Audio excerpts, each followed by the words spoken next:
Hi, everybody. Welcome to the 7th episode of my podcast, They're Not Mine. This is a podcast series about life with kids through the eyes of an auntie, among other things. All right, to get everyone up to speed on the whole story, let's do a quick previously on recap.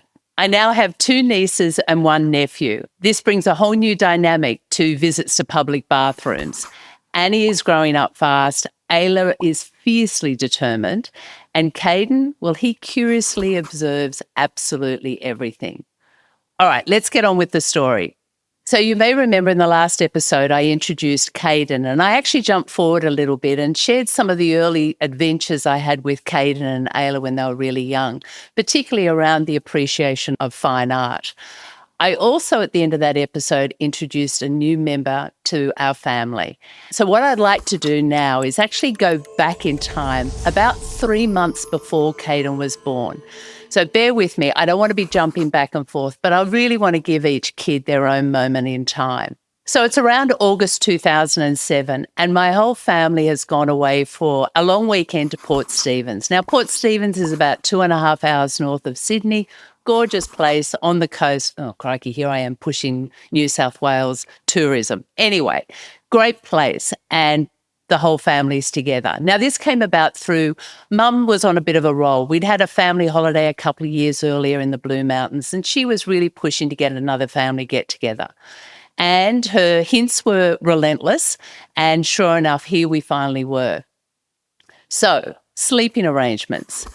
Trina was with Brett, obviously, in one cabin, Bindi and Sam in one cabin, Guy and Tanya in one cabin, and me, I'm sleeping with Mum in one cabin. Yep, I'm still lacking the plus one. In fact, I was starting to wonder if I was going to be that iconic 3rd, 5th, if not 7th wheel in our family. I mean, Donkey did a great job in the movie Shrek. Don't get me wrong. And I also had to remind myself my mum was also on her own. She and Dad, they divorced many years before. So for the weekend, we were bunk buddies. And sure enough, amongst the bike riding, the games of tennis, and the raucous family games of Trivial Pursuit at night, Guy and Tanya dropped the news. They were expecting their first baby. Baby was due February 2008, and we were absolutely over the moon for them. The cousin clan was about to grow to 4. Annie was here, Ayla was here, and her brother Caden was only a few months away from making his debut, and now we were going to have a 4th baby in February the next year. It was fabulous, and the March name was assured of continuing. As Guy and Tanya neared the arrival of their first child, there was really only one very obvious question on everybody's lips.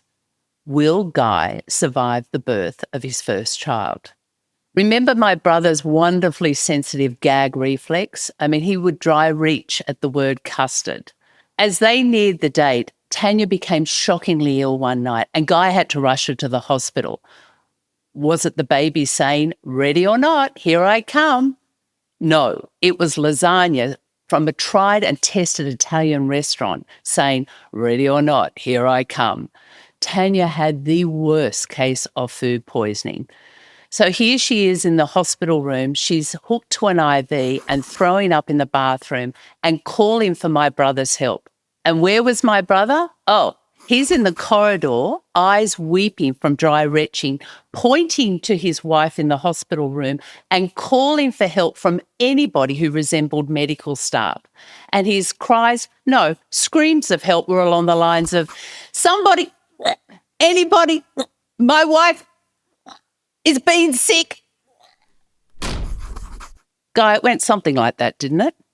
So about 10 days later, after that fateful night of food poisoning, their son was born, 19th of February 2008. Talon Liam March had arrived.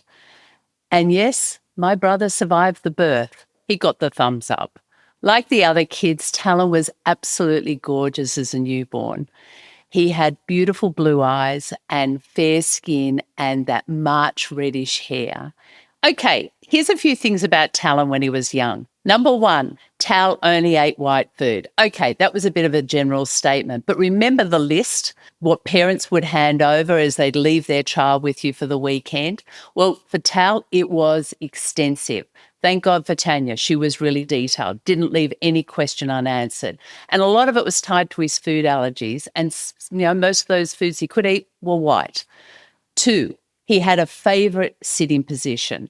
Remember, older guys will sit back in their camping chair and they'll put their arms behind their head and they kind of loosely cross their leg over the other, a bit like in the shape of a number 4. Well, that was Tal's favourite sitting position. He would sit, whether it's on the couch, in a beanbag, or in his car seat. That's how he sat. The challenge was that, particularly on long trips, if he fell asleep, eventually so did that cross leg, and he would wake in tears with pins and needles screaming down that leg. I'd have to pull off the road, massage his leg, calm him down, and then we'd get back onto our trip. And number 3, Tal was a fabulous wingman. There'd be Saturday mornings, I'd meet with Guy and Tanya for a quick coffee and then head off to do what I needed to do for the day. And Tal would often just want to hang out. I could have been going grocery shopping, going to the hardware store, or it was the day for the waxing appointment.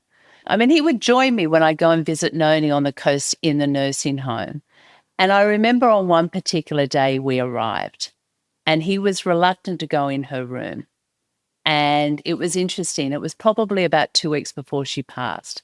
Made me wonder whether sometimes kids do have a sixth sense. Now, I didn't want to force him to come in the room and he didn't want to hang outside. So I said, let's put the armchair in the doorway and you can sit on the armchair. He was really happy with that. Noni naturally was really declining. So Tal and I sat there and we just sang her nursery rhymes. It was fabulous. And I think he was the last grandchild to see Noni alive.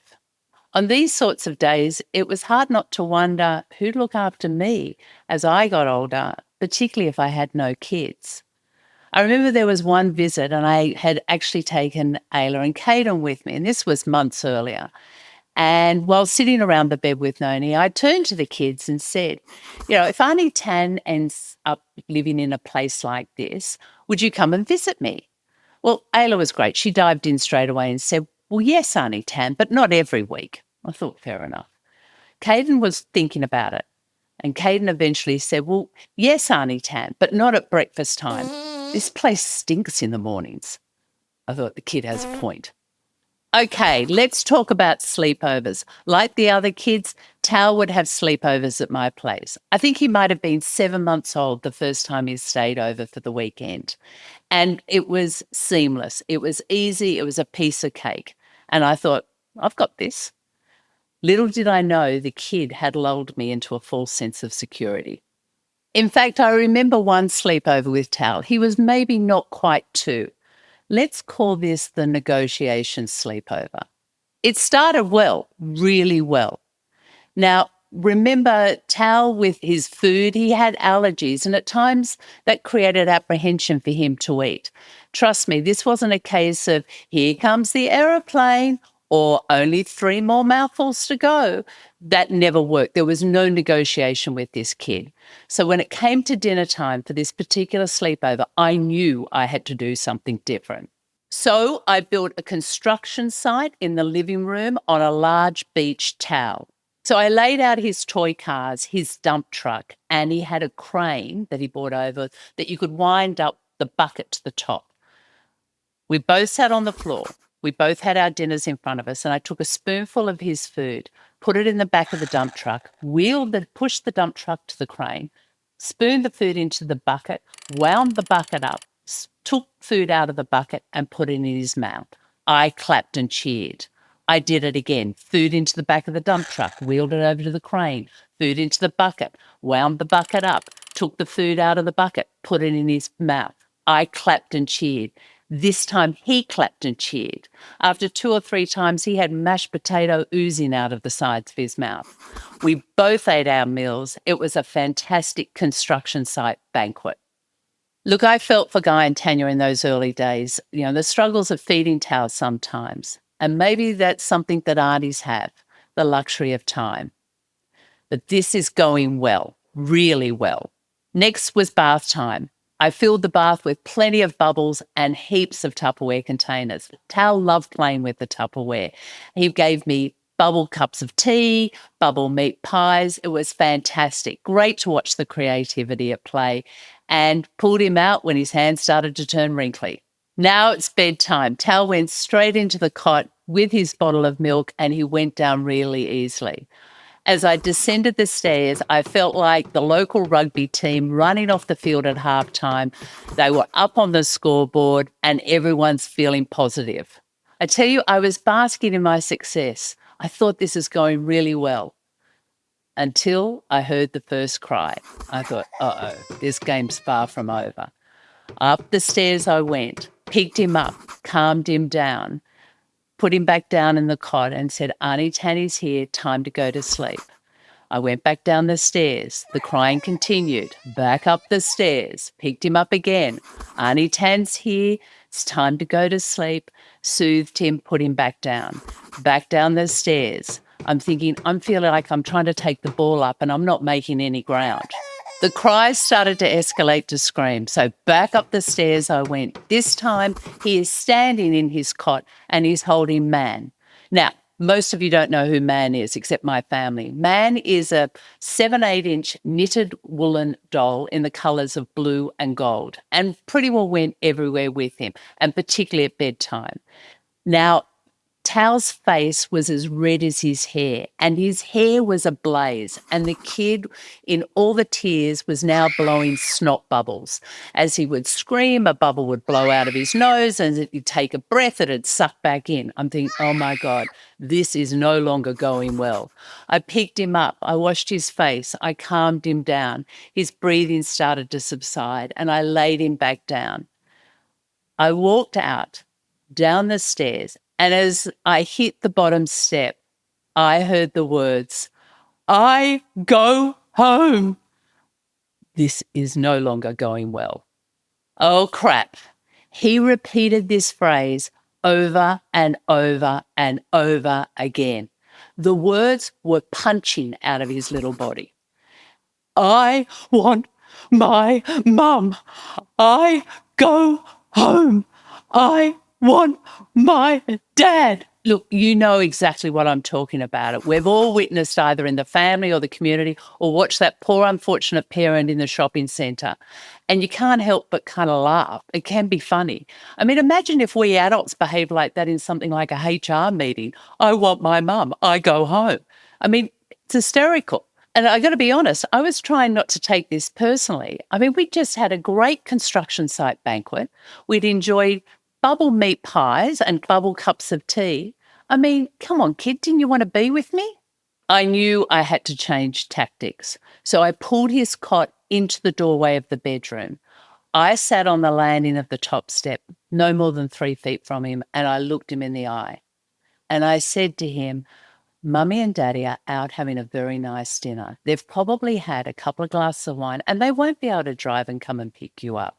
Now, we normally have fun together. You love Aunty Tan. Aunty Tan loves you. Trust me, kid, you can go home tomorrow morning, but you can't go home tonight. He looked at me and I thought, I've cracked it. He's heard me. And in a nanosecond, he just screamed, I want my mum. My calm reasoning continued, but so did his gut-wrenching sobs. Okay, this adult honesty isn't working. I knew I needed to try new tactics, but I had plenty still up my sleeve. This kid wasn't going to wear me down. I tried reading Dr. Seuss. Nope, didn't work. I tried singing Wheels on the Bus, Go Round and Round. Nope, didn't work. The screaming continued. I tried dancing like a monkey. Still didn't work. At this point, we were well into injury time. I mean, I was seriously worried for the kid's hydration levels. A lot of tears and a lot of snot had left his body. Finally, for what felt like the 84th time, I went back up to check on him. And he was laying in the cot. His eyes were still open. He had Man in the crook of his arm.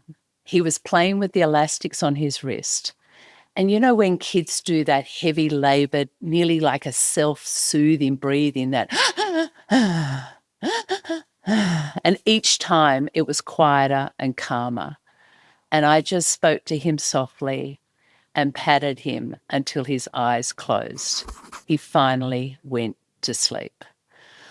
The ref had blown the whistle. The game was over. It was barely a draw.